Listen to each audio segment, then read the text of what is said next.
안녕하세요, 체리투브입니다. 구독, 좋아요, 알람은 큰 힘이 됩니다.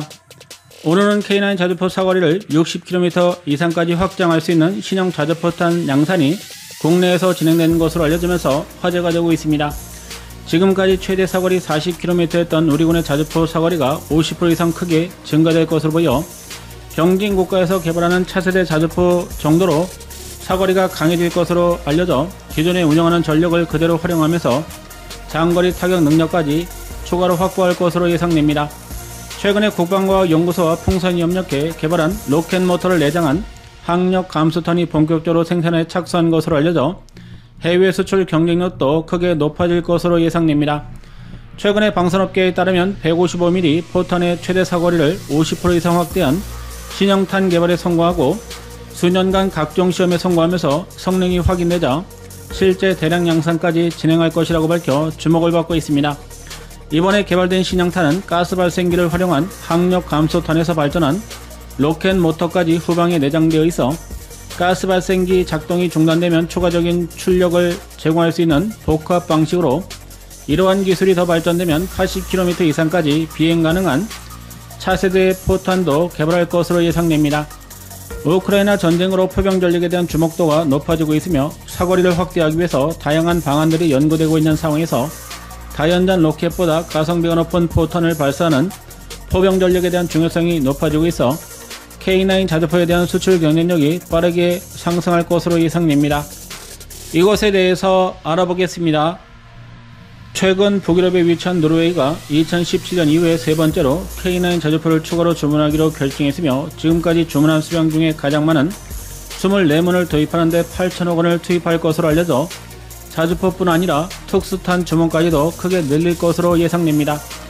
대당 수출 가격이 100억 원으로 잡았을 경우 자주포 비용으로는 3천억 원 정도면 도입이 가능해 5천억 원 정도는 예비 부품과 소모품, 여기에 특수탄약 구매까지 포함되었을 가능성이 높다는 전망입니다. 이번에 추가 계약은 탄약 운반 장갑차는 포함되지 않은 것으로 알려져 노르웨이가 추가로 사업을 진행할 가능성도 높다는 전망입니다. 여기에 인도도 올해 4월 100문의 K9 자주포를 추가로 구매하기로 결정하면서 실전에 배치되어 성능을 인정받고 있으며 자체 개발한 견인포와 천인용 자주포에 대한 품질 논란이 발생하면서 K9 자주포를 추가로 주문할 가능성도 높아지고 있습니다. 폴란드가 주문한 자주포는 빠르게 생산되어 공급되고 있으며 벌써 160여 문 이상이 수출된 것으로 알려져 K9 자주포가 우크라이나 전쟁으로 인해 빠르게 주목을 받고 있습니다. 여기에 이집트가 도입하는 200문도 올해부터 현지에서 공장이 가동되어 양산이 진행될 것으로 알려졌으며 호주에서는 공장 건설을 완료하고 초도본을 양산하고 있어 K9 자주포가 전세계 시장을 절반 이상 점유하고 있을 정도로 자주포 분야에서 영향력이 막강해지고 있습니다. 그동안 전통적인 포병 강국들은 자주포의 사거리를 연장하기 위해서 크게 두 가지 방식으로 개발을 추진했습니다. 하나는 장약의 폭발력을 키우고 주포의 성능을 높여 사거리를 연장하는 방식이며 또 다른 방식은 날아가는 포탄 후부에서 발생하는 항력을 줄여 사거리를 연장하는 방식이 연구되었습니다. 미 육군이 개발하려다가 포기한 차세대 자주포 사업을 통해서 80km 이상을 발사하는 데 성공한 것도 이 두 가지 방식을 혼합했기 때문에 성공했으며 차후에 150km까지 사거리를 확대하려던 계획이었습니다. 그러나 포신의 비정상적인 마모 문제를 해결하지 못해 사업 전체가 폐기되었습니다. 여기에 개발비까지 크게 폭등하면서 가장 먼저 삭감되었으며 미 육군이 2000년대 이후에 추진했던 세계 사업이 모두 중단되는 굴욕을 맛보기도 했습니다. 그러나 가성비가 높은 자주포에서 지금보다 더 먼 거리 표적을 공격할 수 있다는 가능성이 확인되었으며 우리군도 대규모로 운영하고 있는 자주포 전력을 강화하기 위해서 신형 포탄을 개발하는 사업을 적극 추진했습니다. 그러나 사거리 연장탄을 개발하기 위해서는 고도의 군사기술이 필요하며 소형 로켓 모터를 완성했다고 해도 10만지 이상의 포발사 충격을 견디고 제 성능을 발휘할 수 있도록 하기 위해서는 오랜 연구 기간과 기술이 필요했습니다.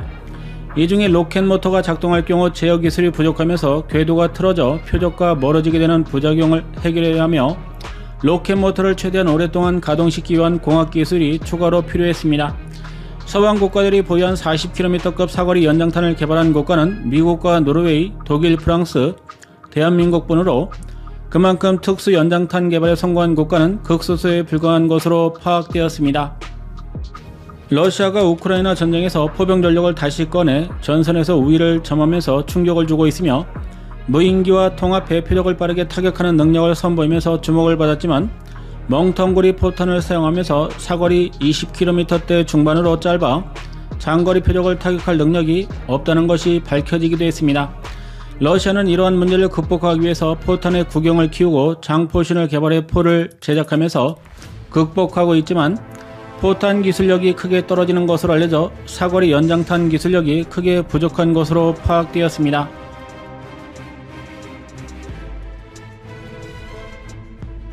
반대로 우크라이나가 지원받은 서방제 자주포에서 특수탄을 운영하면서 포탄을 많이 발사하지 않아도 표적을 제거할 수 있는 능력이 주목을 받았으며 이 때문에 멍텅구리 포탄보다는 다양한 특수탄에 대해서 관심이 높아지고 있습니다. 멍텅구리 포탄을 대량으로 발사하는 방식은 포신의 수명을 빠르게 감소시키는 부작용도 있어 많은 탄을 발사하는 것보다는 소량만 발사해도 표적을 확실하게 제거할 수 있는 장거리 정밀 탄약이 새롭게 주목을 받고 있습니다. 그러나 유럽에서 탄약 기술력을 갖고 있다고 하지만 인프라가 붕괴되어 대량으로 양산하지 못하고 있으며 우크라이나 전쟁으로 멍텅구리 탄약도 크게 올라 특수탄을 대량으로 생산할 수 있는 능력은 크게 축소되었습니다. 반대로 대한민국의 경우에는 K9 자주포가 성공하면서 다양한 포탄들이 개발되고 있으며 우크라이나 전쟁으로 폴란드가 대량으로 주문하면서 포탄을 생산하는 능력도 크게 발전되고 있습니다. 이 때문에 서방 세계에서 미국을 제치고 가장 많은 포탄 생산량을 보유하고 있습니다.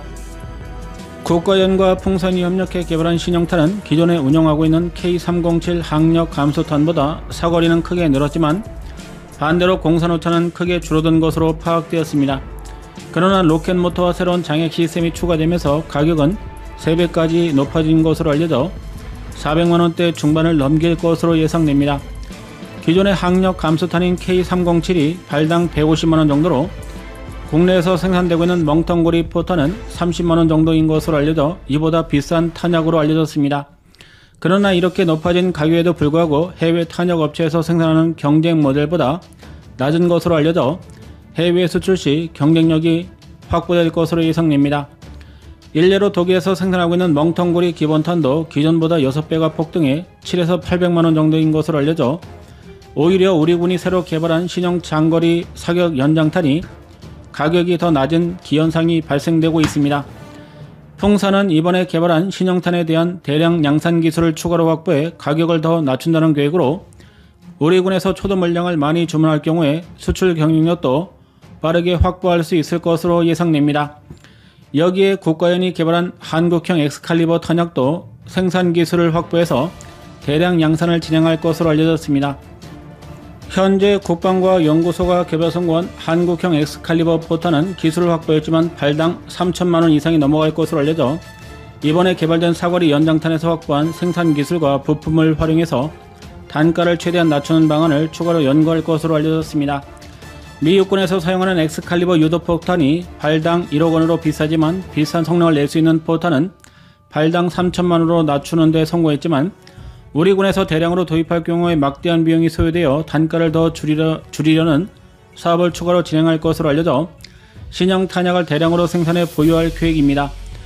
이러한 이유로 엑스칼리버 탄약을 생산하기 전에 새로 개발한 사거리 연장탄을 확보해 전력의 공백을 메운다는 계획으로 사거리 연장탄에 적용할 신형 유도장치와 컴퓨터를 완성할 경우에 60km 최대 사거리 내에서도 높은 정밀도를 확보할 수 있을 것으로 예상됩니다. 국가연과 풍산이 비싼 탄약을 빠르게 양산하려고 하는 이유는 우리 군에 도입될 경우에 수출 시장에서도 대량 판매가 가능하기 때문입니다. 현재 폴란드가 하나에로스페이스와 손잡고 탄약을 현지에서 양산하기 위한 공장 건설에 나서고 있는 가운데 풍산이 사거리 연장탄을 생산할 경우에 이를 도입할 가능성이 높다는 것입니다. 폴란드는 포병 전력을 크게 강화하고 있으며 크랩 자주포와 K9 자주포를 수백 대씩 확보하려는 상황이지만 탄약에 대한 생산 능력이 떨어져 서방제 155mm 탄약 기술이 필요한 상황입니다. 대한민국에서 탄약 기술을 공급할 경우에 폴란드가 우크라이나에 이러한 탄약을 생산해 판매할 수 있어 대량 생산에 착수할 가능성이 높아질 것으로 예상됩니다. 폴란드는 전차와 자주포, 미사일 등을 우크라이나에 적극적으로 판매하고 있으며 자주포 탄약을 대량으로 양산할 경우 가장 우선적으로 생산 물량을 우크라이나에 배정할 가능성이 높기 때문입니다. 폴란드도 미국이 우크라이나 지원을 하는 여부와는 관계없이 자신들이 생산하고 있는 무기 체계를 지속해 지원할 것이라고 밝혀 대한민국에서 도입하는 완성품을 지원하지는 못하지만 포탄을 양산하게 되면 대량으로 지원할 가능성이 높다는 것입니다. 이렇게 될 경우 대한민국에서 개발한 특수포탄이 수출의 주력품으로 올라설 수 있으며 개발비를 빠르게 회수할 수 있고 이를 통해 막대한 이익까지 창출할 수 있을 것으로 예상됩니다.